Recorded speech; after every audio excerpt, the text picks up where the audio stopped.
Hello and welcome to Feedback for the week of May 4th, 2011. Not much has happened in the past week, so Quiet week. This might be kind of a tough show. For whatever reason, Fugitive Hunter selling a little better. I don't know why.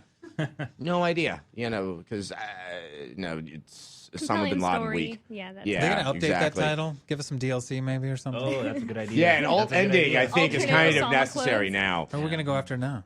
I mean, obviously, let's introduce our panel: Nicole Zavalich, Kevin Kelly, and from EDAR, good friend and man with more numbers and facts in his head than I know anyone else with that. Jesse Devinich. Thank you so much. There is a painful irony that SOCOM sales could spike right now if the PlayStation Network was actually up and running. As soon as they How said sad Navy is that? SEALs Team 6, I'm like, oh, I want to play SOCOM. But, I can't. Yeah, is Team 6 even mentioned in SOCOM Navy SEALs, No. which apparently actually aren't really part of the Navy SEALs or part of this other secret group called J14 classified. Something like secret. that. Yeah, well, they're Just Sock or something well, like they're that. not. Sounds familiar. It's like Yeah. the whole Medal of Honor team was like off the grid and everything. Like that. Yeah. We don't know their official title. I mean, I actually, Jesse, I have to ask you because you really just got off a plane from Tokyo. Correct. Yes. Obviously, there's a lot that's going on in Japan right now.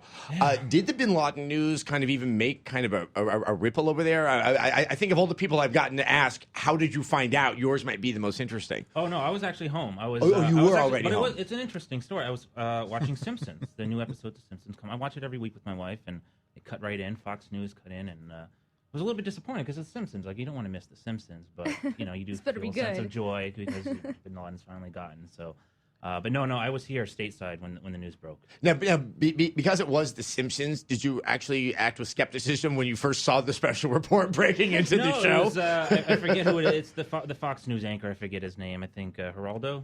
Is that he's doing? I don't know, but I saw a clip of Geraldo looking decidedly confused because I guess all the news anchors knew what was going on, but Except for him? somehow they actually were given an NDA as well. Don't talk about this because news. Fox News spells Osama with a U. Yes, they do. Yeah. So I was a little confused at first, but I obviously I got what they were talking about. If they're going to cut into The Simpsons, it has to be. Yeah, news, exactly. right? It's well, they're cash cow, they're yeah. hooked on phonics over there Yes. at the Fox News.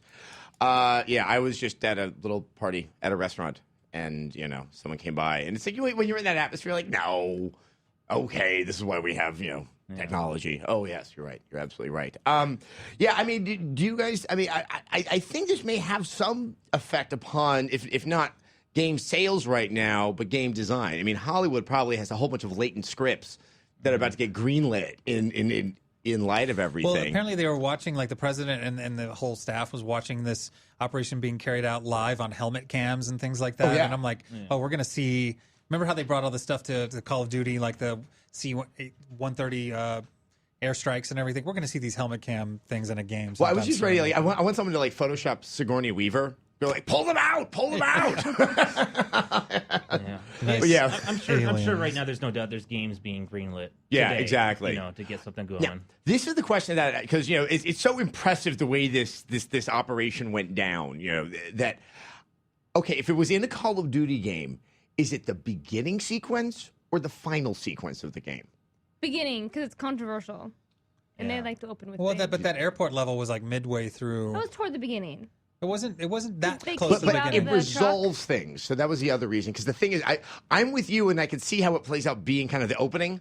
Yeah. But then that always means that's like the thing that opens up the can of worms that precipitates the next. Exactly. Yeah, no, certainly a can of worms has been opened. I would imagine that it would have to be the opening scene of any game. Yeah, when you kill Castro in Modern Warfare 2, Opening it's like, scene? or Black Ops, it's the opening, and then you find out, it's much worse than you've expected. Yeah. So I mean, Jesse, have you ever sort of seen any correlation between kind of sort of increases in patriotism and things in game sales? Have you ever tried to sort of study any of that stuff over there?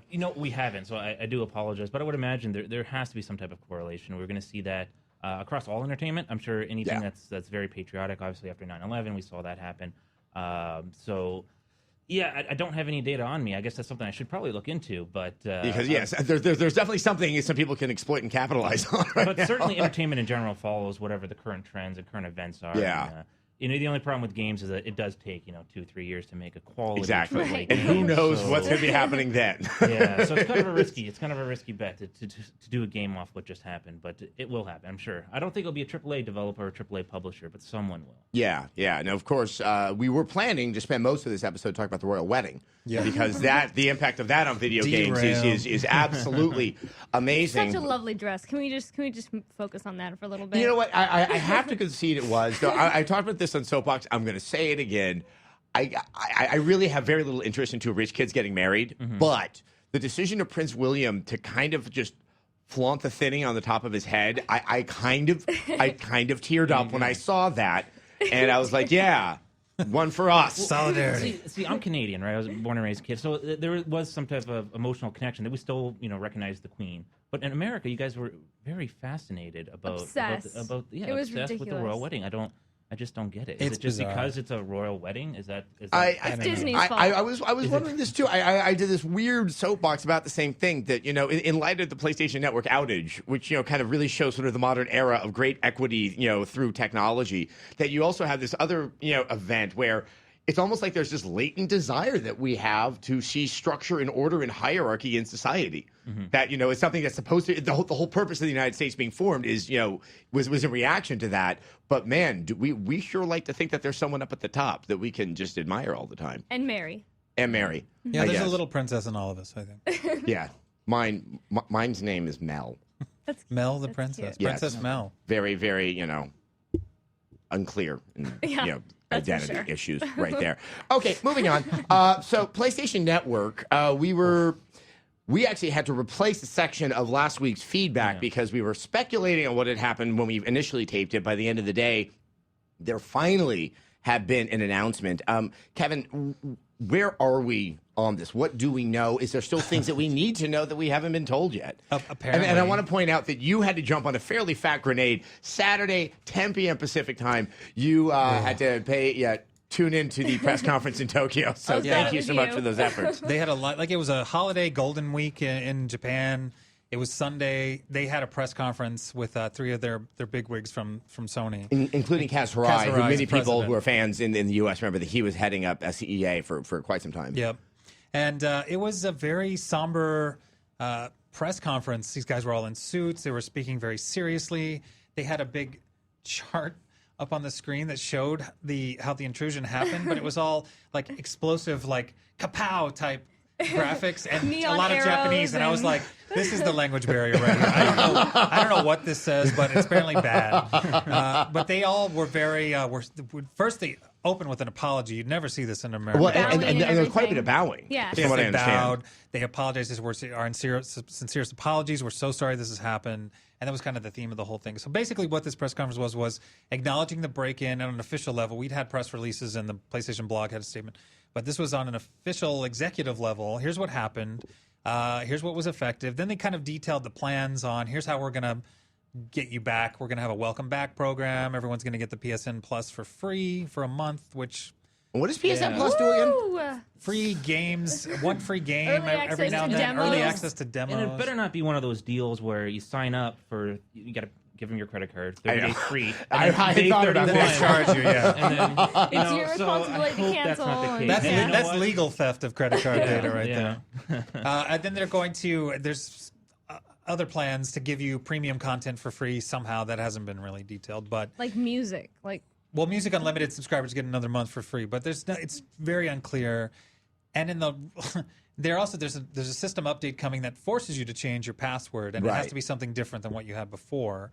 I guess that just makes sense, but it only works on the original unit you created. Like if you've gotten a new PS3 since then, it's not going to work. You're going to have to go back through email and use your original email that you signed up with. And if you've changed that email, I don't know. Sounds like it's going to. Yeah, I've kept all more of my problems. emails from 2006. Yeah, you're gonna have to Six? Yeah, you're gonna have to reference that. But in the wake of all this, it seemed to be pretty good. Like, okay, Sony's coming clean. They've got the executives trying Things to are save looking up. face. Yeah. And they said the service would be back. Online gaming should be restored by this week, and they hope to have the PlayStation Store back online by the end of May, which seems crazy, but another Home will be back though. month. It's a PlayStation I'm so Store glad end of home is May. gonna be. End That's of what they May. said. Yeah. Yeah, full services I by mean, the end of but May. let's just point out that is a huge That's- revenue yeah. loss for them. Yes. It's Movies, television, games. I mean, Will you- it's pretty bad Will right you not now. be able to buy anything? Apparently not through the PlayStation And what about Store. Netflix?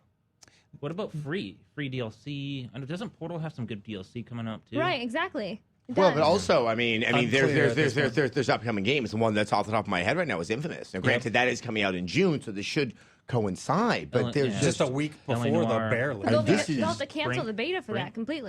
Brink is an online game. So, I mean, have they said when you'll be able to play games online? That's what they said this week. They This week, expected this that week. connectivity to be restored this week. But just That yesterday, was before this. Sony Online announced, by the way, we were hacked as well. And Now, is the sense that this happened following the announcement That of the wasn't PSN clear. hack? Didn't they say it was from like 2007? That's the Whoa. database they access. Oh, okay. They got was it. created Yeah, back yeah.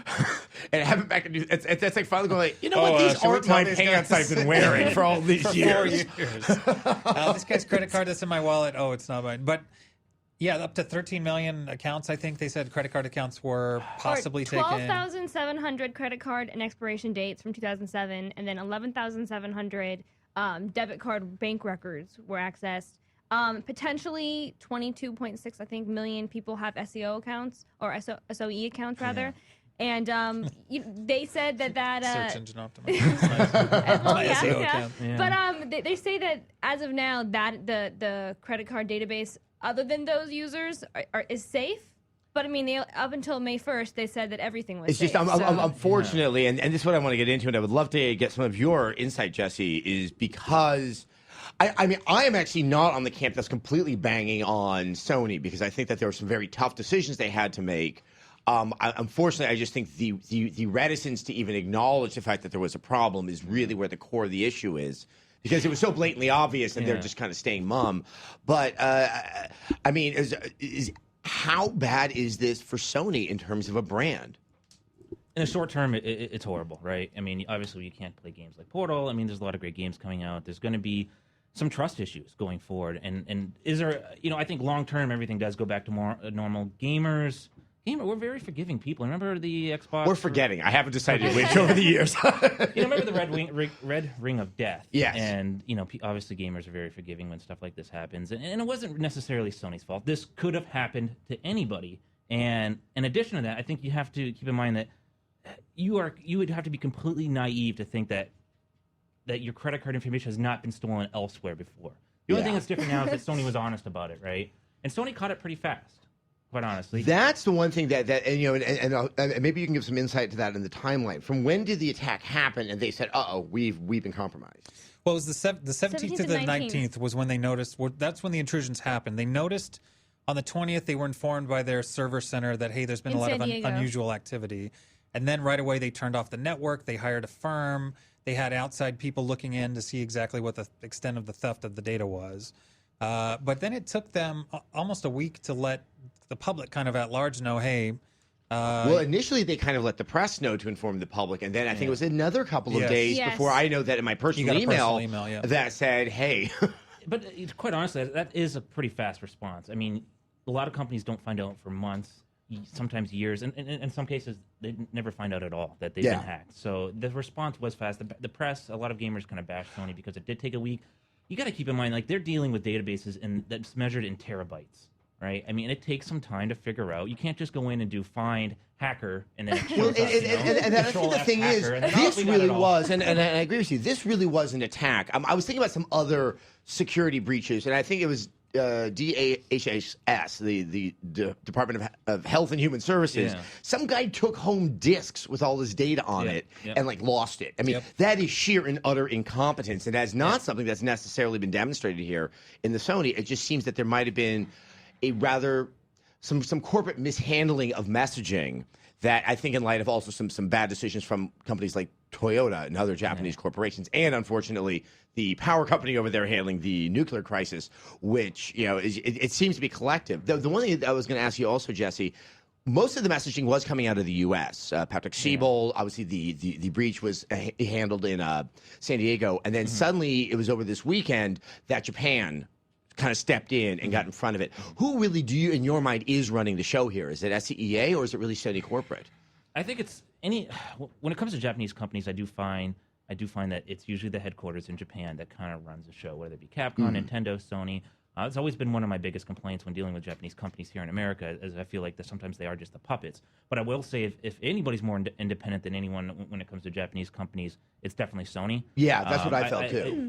They're definitely far better than say a Nintendo. Which sometimes I feel with Nintendo, it's literally like Nintendo of America is just a puppet, and Japan's just all you're hearing is a Japanese statement said in English. Yeah. Through So I felt NOA. Sony America had a little bit more control, and they did a pretty good job. The messaging I thought was fine. I mean, obviously the word of the year is going to be external intrusion. That's the word of the year. It's a dirty word. It sounds like something that happens to you in prison. It's just.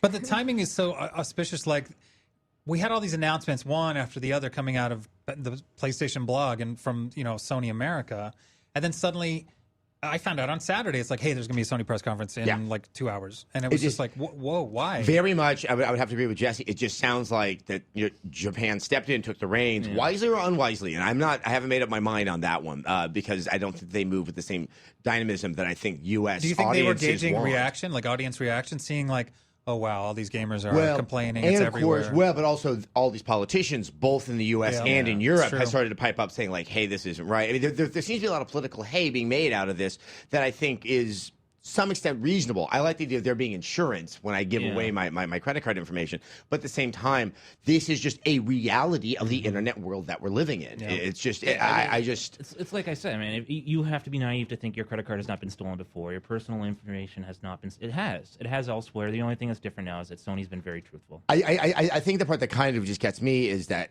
coming into this year, Sony just looked so good with so many wonderful exclusives. I felt that one of the best cases to be made for the PlayStation 3 was going to be made in 2011, and it's not like those games aren't coming out, but they have to kind of somehow supersede this rather heavy cloud that's surrounding They Sony. were certainly I can say that from a data perspective, they were supposed to have the most first party titles to hit over 80 Metacritic or whatever ranking you want to use, right? They were going to have the best first party lineup in the history of gaming. They were going to beat Nintendo, beat Microsoft. And I was party, but sight on having not played these games, I was ready to agree with that because it really is, and it's still going to be. It's still, we're just going to see how it's going to work out. Ironically, look at that week that it went down. Mortal Kombat had Kratos exclusive PS3 content. Portal 2 had the PC connection The with Steam PC3. Then there was SOCOM 4, a Sony exclusive title. That whole week just looked great if that downage didn't happen. Yeah, I'm looking at kind of the first sales coming in. It looks like the Xbox version of Mortal Kombat actually is outselling the PS3 version right well, now. at first the PS3 was. And the PS3 version was With looking that like exclusive once again, it's a very online-heavy game. Yeah. You know who must be really pissed though? It's probably Gabe Newell, who orchestrated the deal between some Steam crow. and He reversed his call, calling it, it is the best system. yeah, exactly. And it's, man. Yeah, I think they're doing just well enough on Portal that, tiers will probably be minimal at the Valve offices. Right.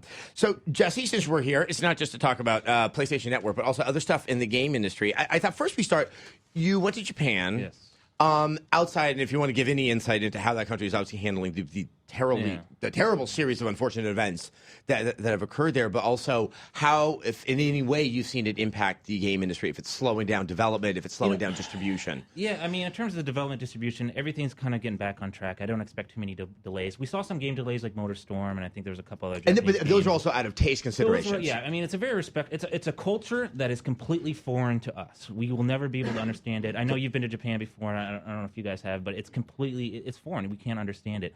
Very respectful. When we were there, I went with my wife, and everything is, I don't want to say back to normal. I hate to say it like that, but everything kind of was running pretty smoothly. There was no shortages in alcohol and food and what? I say alcohol. You mentioned that there were hardly any tourists there. There was we were the only white people there. I mean, that does not surprise me. But we went down to Akihabara, and we went. We did all the Shibuya, Roppongi, and it was fun. It was great. From a gaming perspective, everything seems to be back to normal. I don't see any concerns there. I don't think we should. We're not going to see any additional delays. But what I will say about my trip to Akihabara, though, is that those guys are ridiculously good at Street Fighter.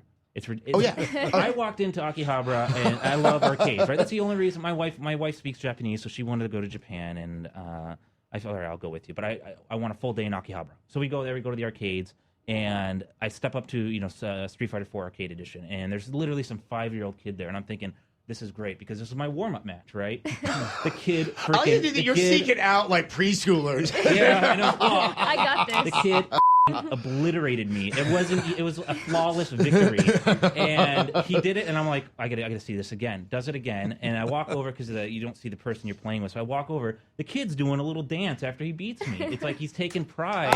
He's like, I beat the white guy. Yeah. You know, and it's like and I'll tell you this. I don't mind saying I'm a gamer. I play Street Fighter all the time. I did not win one match while I was in Japan. I didn't win, and I probably played 20, 30 people. Didn't even. But what's close to amazing, winning. they have such a strong arcade culture. Those Taito Game Station multi-level arcades are everywhere. And when we went for Tokyo Game Show last year, there was that, I don't know if it's still there, but it was this mech-based arcade game with these extremely crazy controls. And it had a line. They had a queue set up because it was so popular. I can't remember the title of it. Well, the game that I will always remember from Japan, this might have been in the early 2000s, it was a bus driving simulator, and it judged you on how accurately you stopped at the stop and how little people had to adjust where they were waiting for the bus to get on it, and other matters like that. And to your point, that it's a culture we'll never understand, that just pretty much identifies those differences. I wish that was over here. I wish we still had arcades over here. I don't understand why we can't, because it's kind of sad, actually. It is kind of sad. But I think one of the reasons we don't have arcades is all the old men that looked at me funny when I was a kid at arcades. I was never allowed to go to them because of the old men. There was just something. It's like it would so quickly slip into something unsavory. Yeah.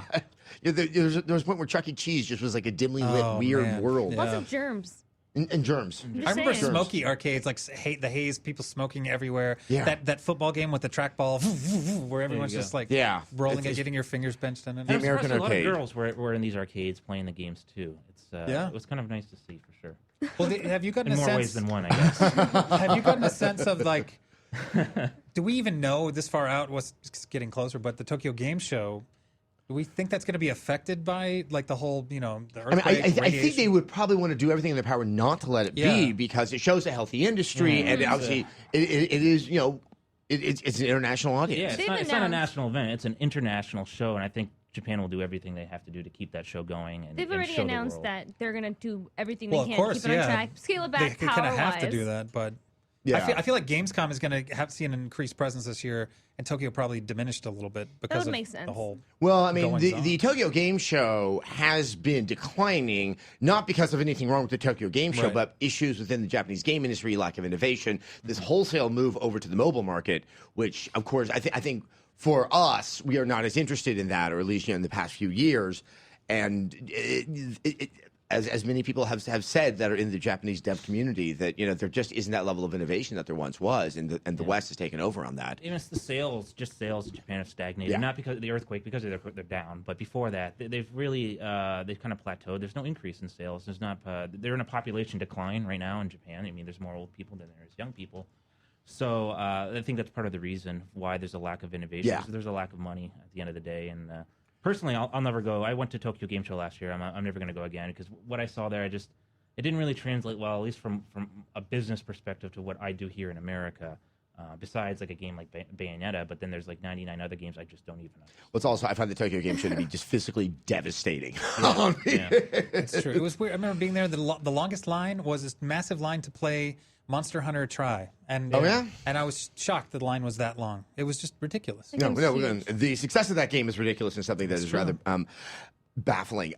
Jesse, since we have you here, obviously probably the biggest news we're going to get this year out of the Japanese game industry is Nintendo's new console, which we will get some demonstration reveal of at E3 this year. We have talked about this, and I, at least myself, am of the mind that this is not a successor to the Wii, and it's a successor to the GameCube. Yeah. That obviously is not where Nintendo has succeeded lately. They succeeded in the early years of the Wii by getting this new audience. Like in your way of looking at how the console market is shaping up, can Nintendo get back into a hardcore console and win back that audience that they kind of alienated during the Wii years? I think that's a great question. So we look at the GameCube, right? GameCube went up against PS2, it went up against the Xbox, and it failed, right? It failed to capture the core audience. This time around, they don't have a competitor. I mean, they're not launching within, plus or minus 1 year of a new console. So gamers, like we've done the surveys, we find that gamers and even developers, they want new hardware. We want new hardware. And it's one of the reasons why the developers want new hardware. Oh yeah, developers. There's always publishers don't. Sorry, devs with new games just start to get that kind of glazed eye look as they're coming to the finish line because they don't know what the finished hardware is going to be like if they misjudge. Because there's no competitor, I mean, I think it's going to be huge. I think they can go core. I think they will go core. I think this system is going to be much more core targeted than, say, the Nintendo Wii. Now, what about the GameCube? What about the GameCube? Well, compared to the GameCube, which I would consider to be a very core console that obviously did not resonate except with a very small minority of passionate Nintendo fans. I would say, if I had to describe it right now, I would say it's going to be a mix between what we saw with the GameCube and the Nintendo Wii. If you could combine what Nintendo was trying to do with both systems and combine it into one, and they can do that. And what Move and Connect have shown is that you could have a core system and add on more, crowd-pleasing aspects to it. With that, it doesn't have to be defined by one type of interface. I think Nintendo's biggest mistake over the last 20 years has been trying to go with the status quo of generation cycles. PlayStation's launching a new system, so we got to launch one too. Nintendo's no. I think what we saw with the Wii is that even though the Wii launched at the same time as the rest of the systems, it was a completely different type of console. It was a different type of game, different type of controls. And I think Nintendo realizes that they don't have to go with the flow. They are the flow, right? They can release a console on their own time. And I think that's what we're going to see with this new system. Do we think this new system will be backwards compatible with the Wii titles? I think it's going to have to be. Well, do you also? I guess with that leads my question is Wii one brand and this new thing is another brand, and they kind of run parallel to one another? Well, kind of like the Wii had backwards capability for the GameCube. Yeah. Think of it that way. I guess that would be the best way. So you may have to go out and buy special Wii controllers to play on your Wii 2 or Project Cafe or whatever they choose to call it. But because you could use GameCube controllers on the Wii, which I loved because the GameCube has the best controller. Really? I'm inclined to agree with you, Nicole. As silly as it looked, it was made with a great deal of thought to where your thumbs and fingers want to go. The only problem with it was the analog stick. It had those little rivets, those little. Yeah. It wasn't it smooth. was notched, right? Yeah, little notches. I did not. I was not a fan of that whatsoever. So Nintendo, please get rid of that. The 3DS, is this? Where are we with this? Is it selling well? I mean, obviously, I have taken great exception to what I thought was one of the poorest launch lineups, but I feel that it was just rushed out to market to be able to hit their FYEs. But I mean, is it selling strong? Is it something that is going to become another pillar in their sort of ways of generating revenue? Right now, I could say it's not selling strong. It's the decline in sales from that first week have been pretty horrendous.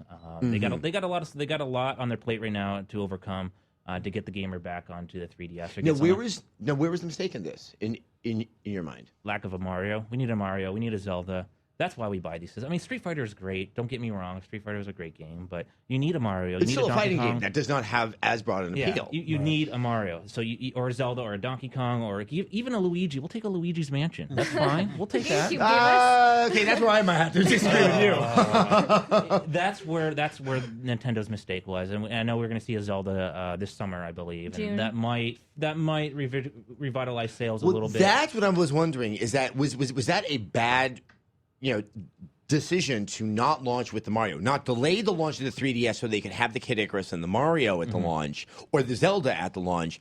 I mean, does that all have to work in harmony to really get that kind of level of awareness out there? Or can they kind of have this very soft rollout that spikes when they get some other software? You can. If we actually look back, we can actually see that the 3DS is performing better than what the DS did at launch. So this is like, we're only in the first inning. There's 9 more innings in this game.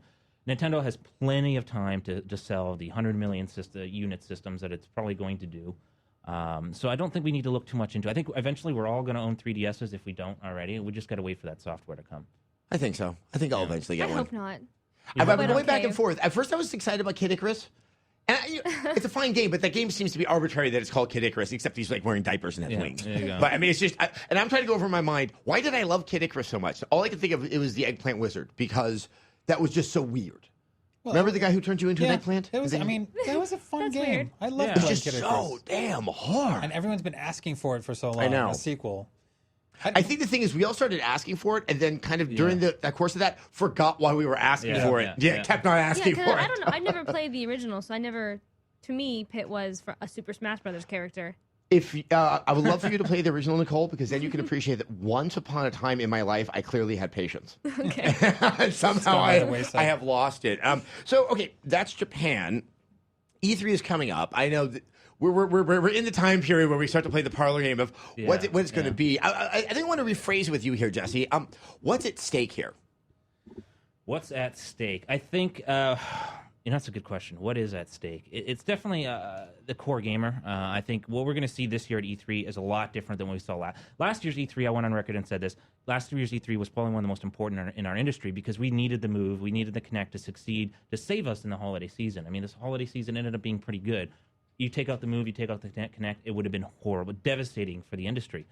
This year at E3, it's going to be all about the gamer. So last year, important. This one, more about the gamers. And I think you can admit, last year when we were at E3, we were on the floor, it was great. Okay, we danced around with the Kinect, and we threw the move around. But we didn't really feel like it was our E3. And I think that's going to change this time around. So we're going to see a greater focus on the core demographics. Mm-hmm. We're going to probably see a lot of exclusivity announcements. I think that's going to be a big Is that push. still essential to the identity of a console? Are those exclusive titles or? No, I if I have to say it, no, I don't think so. I mean, let's look at the facts. Microsoft has they have the worst first party lineup. Okay, they got Halo. I don't know where that's going And Gears. now. We have Yada. And that's And it. Gears, and that's it, right? And then you look at Sony, and Sony has this huge. I mean, they got I can't even count. Like you got Killzone, Resistance, they got Uncharted. I mean, the list goes on. Twisted Metal. And that's not doing nothing for them. And then you have Nintendo, right? And then you have Nintendo where they have this strong brand and it works for them. So I don't know if these exclusivities actually. I can certainly say from a statistical value perception, exclusivities don't necessarily drive hardware. They don't.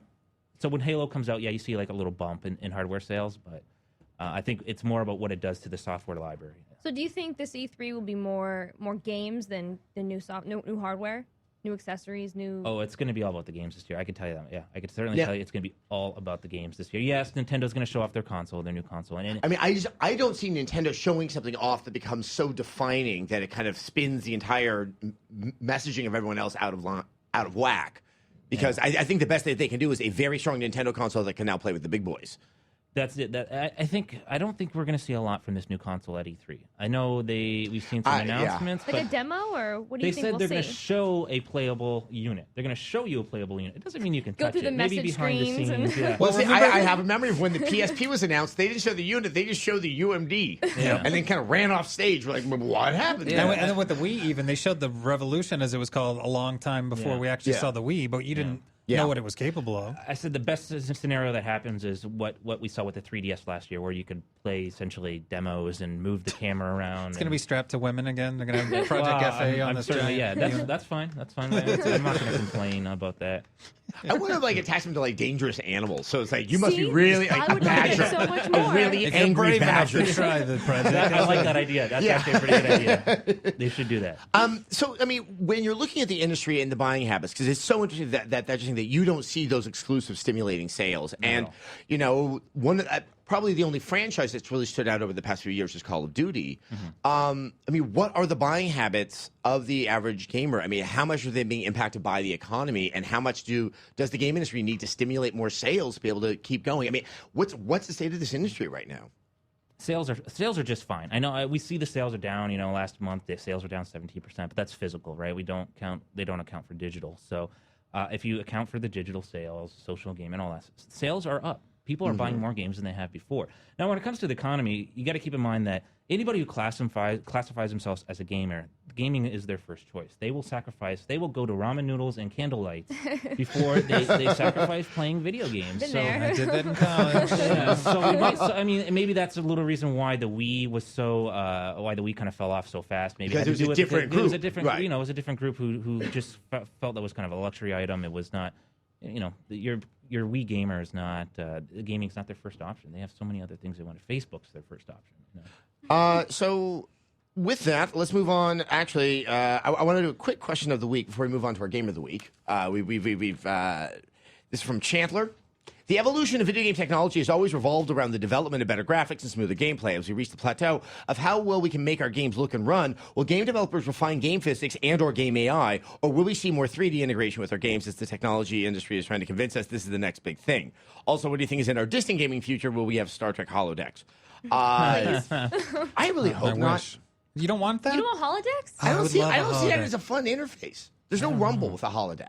There could be. Yeah, you can make it shake you. I don't know. I mean, I It's saw whatever you want. Yeah, I saw I think a Time report a couple of weeks ago that said in the next 50 years we're going to reach singularity anyways. So it's like, how do we even Look, know? I want the flying car, and then we can talk about everything else. Yeah, I think 'Cause- predicting. I'd rather teleport than flying car. Okay, I want the teleport. Yeah. Oh, if I never have to go to One thing LAX at a ever time. again, it will be too soon. One thing at a time, but But I mean, how important is this technology to kind of keep the industry going? I mean, you said devs want new technology. Yes. Do consumers want new technology? Is there a sense that something is lacking in what's out there? yes, consumers do. I mean, we Really? do the surveys. Consumers want new hardware. They want new ways to play their games. And they want 3D? Oh, that's a different story. Okay. Nobody wants 3D. In the short Good. term, I Amen. think we'll see 3D. 'cause I'll there's say this: nothing I else. played Uncharted 3 in 3D.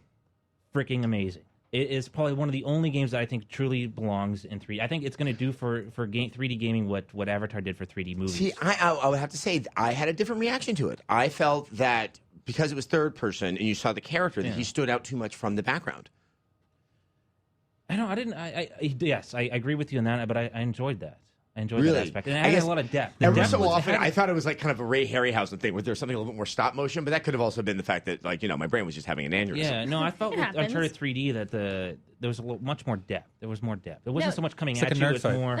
Yeah, No, do you have a 3D TV? yeah, I do have a 3D. Oh wow, TV, okay. so- I know someone who has one. Well, Wow. we do a lot of research at work. I mean, at work we have a very nice 82-inch Mitsubishi Whoa. 3D. Jesus. It was ridiculous. See, that's what the professionals get to have. One day. 82 inches. Yeah. 80 I know. It was the boss. That's He way swears bigger a than little me. That's bit. just such an arbitrary size.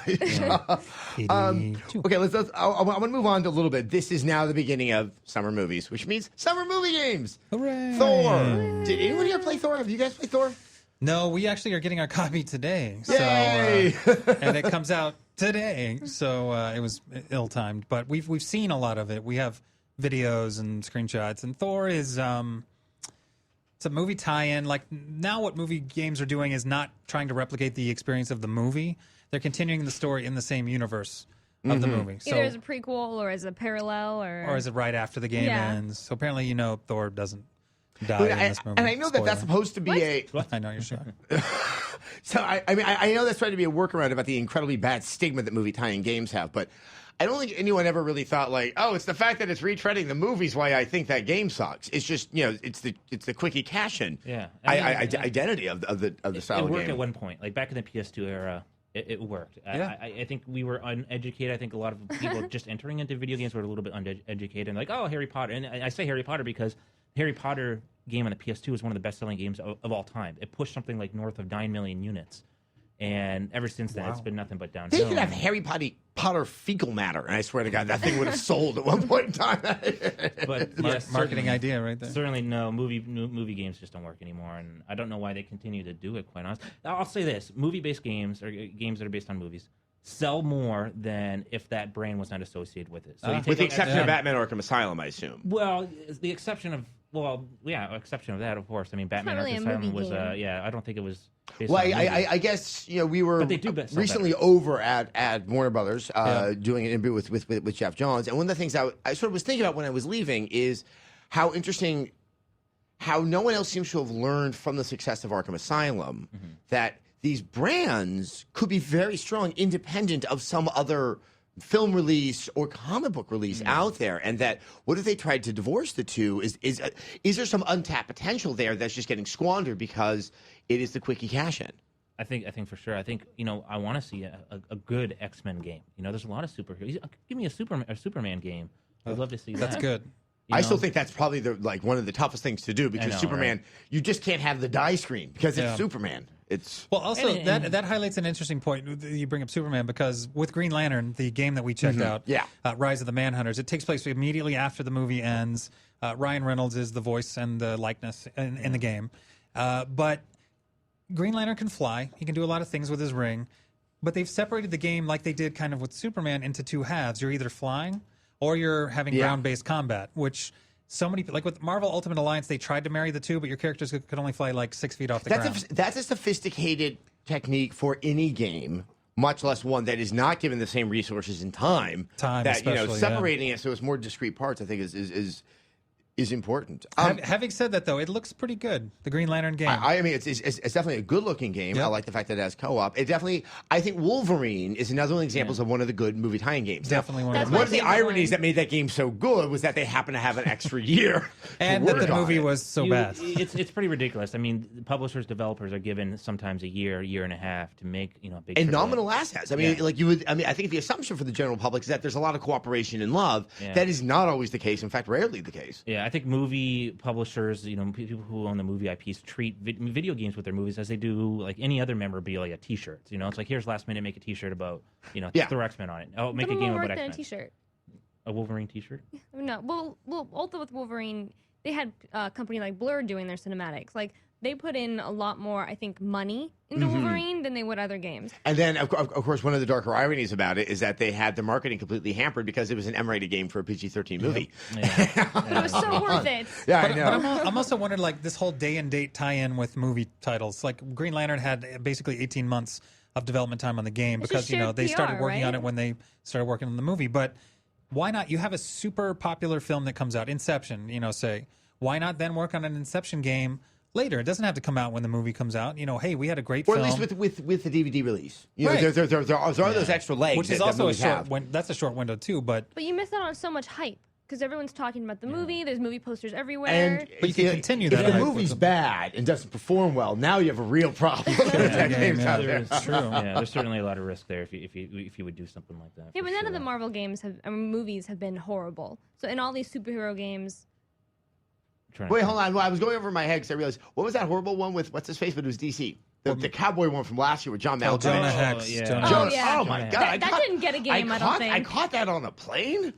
Well, X-Men It was First just Class that. is not getting a game either. which is weird because that looks amazing. I know, that's kind of a missed opportunity as well. So Well, but once again, maybe people are going back to the drawing board. Like Jesse said, why not just have an X-Men game? Yeah. It's a strong brand. Yeah, it doesn't need to be really associated with the doesn't film. need a movie. Thor, I can see you might need a movie because I still get confused that Thor's a superhero since he's a god. And But Viking, whatever. but not really. Yeah, he's confusing. Yeah, it's- there's a lot of economics involved. The movie publishers want a lot of money for doing these types of games, so Yes. it's it becomes less profitable. well, to you've make seen and- what Paramount Digital has done recently. They went back and they had the Warriors fighting game not that long ago. Yeah. They did a Top Gun. and that was Rockstar, I iPhone believe, game. that did the Warriors. Yes, Was yes, it? they Yeah. did, yeah. Did they do the underlying work on that? And it Yeah. was.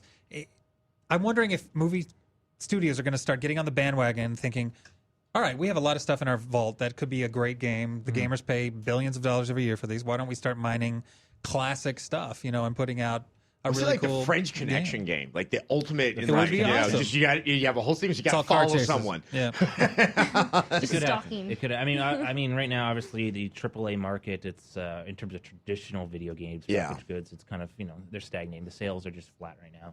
So I would see probably more of that happening, maybe on the mobile and the social Yeah, side of the Maybe industry. more Lego Or DLC. I mean, iterations. how much have downloadable games impacted the sale of proper AAA retail games? So we classify things in two areas. We have DLC and then we have DLG. DLG doesn't really affect.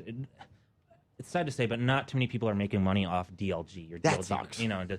Everything's off the DLC. Now, how much does it impact physical sale? It does. Like when Call of Duty comes out with a map pack, your GameStops are empty that week. I mean, that's the truth. It does Wow. because it takes up your time. I mean, if you're too busy playing Call of Duty, you can't go to your local GameStop or Best Buy or whatever. Which everyone might be doing right now because Escalation is now out as of Yes, it today. is. So for Xbox. Yeah. Yep. Yeah. So a little early. It does. There is a little bit of an couldn't impact. play it on the and, PSN. as long as they're spending money, that's all I care about. I don't care if it's DLC, DLG, or traditional packaged goods. I just want to see people spend money on video games. Let's move on to a question of the week from Dusky. He said, you previously talked about games where the single-player campaign falls short, but the multiplayer part is quite good. In fact, we've even done the opposite of that. The recently released Portal 2 features a co-op campaign for multiplayer, and thanks to World of Warcraft, MMOs have become more mainstream. Do you think there is a future for single-player games, or do games need a multiplayer aspect for social interaction in order to have more than 50 minutes of fame? We get this question almost every week, but since we have you here, Jesse, I would like to hear your insight on the single-player versus multiplayer. You would think it'd be kind of like a hotly debated topic in the office. It's not, right? In other research firms, you get a bunch of bean counters, and you get You get a publisher that goes to these research firms and say, we're making this game. We want it to sell 5 million units. Tell us what to include. So they go back and they do the analysis and they say, every game that's sold over 5 million units had multiplayer. So you must have multiplayer too. No, that is not the case. I mean, some games do not need multiplayer. Like, And you don't see that impacting sales either. No, I absolutely not. I do not see that impacting sale. I think the thought a year ago, maybe 2 years ago, was that it impacted resale and it impacted the longevity or the long tail of sales of a game. It doesn't. It really doesn't. Because the truth is, if you make a crappy multiplayer, no one's going to play it. Just I know. it's I there. mean, that's what we've seen. BioShock 2. Yeah. Or even if it's not crappy, it's just functional. Yeah. I mean, I've always seen that with multiplayer, you tend to have a long-term relationship with it. You know, and that like you have that one thing that you like. And that I don't see that many people who are comfortable dabbling. You know, they get in their rhythm with their one game, They'll Call play of it for Duty that week, or yeah. Halo Then or they'll go back something. to Call of Duty. But you know, I look at a franchise like Fear, and I'm like, I don't see what we need to have the multiplayer for. I don't. And how agree. much is that compromised? Because could that money be being put into the single player? It could be put into single player DLC. It could be put into so many other areas. My best advice to publishers and developers out there is just don't do multiplayer unless you're Call of Duty, Red Dead Redemption, or what have you, Or or your shooter, Battlefields or in shooters. general. And if you can't do it right, then don't do it at all. And I thought Assassin's Creed. I don't know what your opinions are of the Assassin's Creed Brotherhood multiplayer, but I thought it didn't deserve it. Well, it was fun, but it didn't It was have longevity. innovative. It It was just innovative. didn't. It's like, where are we going to go with that? Yeah, nobody plays it. I mean, they played it. If you'd actually check Major Nelson's rankings each week on Xbox Live, and it hit like top 3. It hit number 3 at one point, and ever since it's not even in that list anymore. And it sold 8 million units worldwide. You'd think somebody would be playing. I it, never but- even tried it, and I've beaten Brotherhood and the DLC, and I've never even tried the multiplayer. Well, it's also that's an interesting point because games like Assassin's Creed, and granted, I'm different this way, but I felt this way about Red Dead Redemption, that are very, very long and involving. Once I get to the end, I'm usually at a point of exhaustion with the world. Yeah, well, I've and the got idea closure, of and I'm staying in done. that world. I mean, with Call of Duty, it's over in 6 hours. Yeah. You know, there is that sense that you're extending the life. It leaves you a little bit wanting. I mean, I had never considered that. Thank you, Nicole. But Homefront is a good example of very short game. You want to continue that experience? No, because it was not good. So they have a pretty decent multiplayer in that game. But had that effort been put into the main game, maybe it would have been better. No, I think it should have been the opposite. I think Homefront should have been nothing but multiplayer. You know, screw Well, single player. and it looks like that was. It looked like they were focusing on the multiplayer, but they marketed on the single player. That was one of There the were most mistakes were made. bizarre, The whole misguided campaign. marketing campaigns I think I've ever seen. You wouldn't even know there was multiplayer the by looking taco at the truck billboards. helped, though. Yeah, well, taco trucks help most things. Mistakes were definitely made on that title, that's for sure. But the multiplayer is phenomenal, and it's still selling well, believe it or not. Even Really? though, it's actually still selling quite well. I think they're going to hit 3 million units. I Really? think they already announced Wow. 2.4. I think Good they for- get to 3, no Good, problem. Wow. good, But, good for THQ. They had Yeah. to change Maybe a it. If sequel. you look Give at it to all- Patrice so he can make that game for them. Yeah, give them that money. But yeah, at the end of the day, I mean, it's sometimes, unfortunately, in this industry, we have a bunch of bean counters who don't know video games and think because Call of Duty sells 20 million units, if they put multiplayer in their game, they're Yeah. going to do something. And it's not Well, the case. and I've said this before. I think that just shows that we are becoming a proper entertainment industry because just like with movies and with music, that's why you have so much crap is because of the bean counters. And kids, no, they really count beans, not money. Yeah. That's actually the currency of the video game industry are beans, both Beans. Pinto, That's how we get paid. white, Black and fava. beans. There you go. Oh, okay. It's strange, it's crazy. One day I'll explain it all to you. But I would see a game like Portal 2 and then hear, multiplayer, they're putting it in. I would think, this is just Me Tooism. But then they did something really innovative with it. I mean, the co-op in that is Well, pretty that awesome. that game Co-op and benefits from it. multiplayer aren't the same. And it's a whole different, and it is co-op. I think co-op and competitive multiplayer are also two different things that Yeah, can be for handled in very different ways. Well, unfortunately, we are out of time. Thank you so much for joining us, Jesse. Not a problem. It's always a pleasure to have you on the show, and maybe we won't let you leave, and we'll just keep you here and ask you questions so we can get more stats. Because Exactly. once again, Jesse Devinich from EDAR, Perfect. an Thank you guys excellent very research much. firm. Kevin Kelly, Nicole, you will always be here because you guys are always We here. live I'll see you guys It's a at good E3, thing. right? We'll Yes, see you will see us at E3. You know, I forgot. Are you coming to the greatest party every year at E3, the Michael Pachter, Jesse Divnik, Wedbush, Edar Bash? Yes, I'm going to be there. Because every As long as year, we're every year invited. you're like, oh, I got to tape a show. I know you do, right? Obviously, that's Sometimes at the end of E3, just at the end of the day, I just want to go home and cry a little Yeah, bit. if you're because not I'm going to show, tired. it's Rock back fine. and Well, forth. I want to be there though. He's Is putting out it the Wednesday or challenge to Thursday? you right now. I'm putting out the challenge. Yeah. All right. I will be Got there. one. I will let everyone know about it when we do feedback from E3 or some facet of it, anything like that. But anyway, we're done with the month of May. If I start thinking about June, well, then the sadness will start inside of me all over again. All right, guys, remember, feedback is on G4TV.com going up every Wednesday, but you can see it any time, any day of the week. And we'll know because we're smart that way.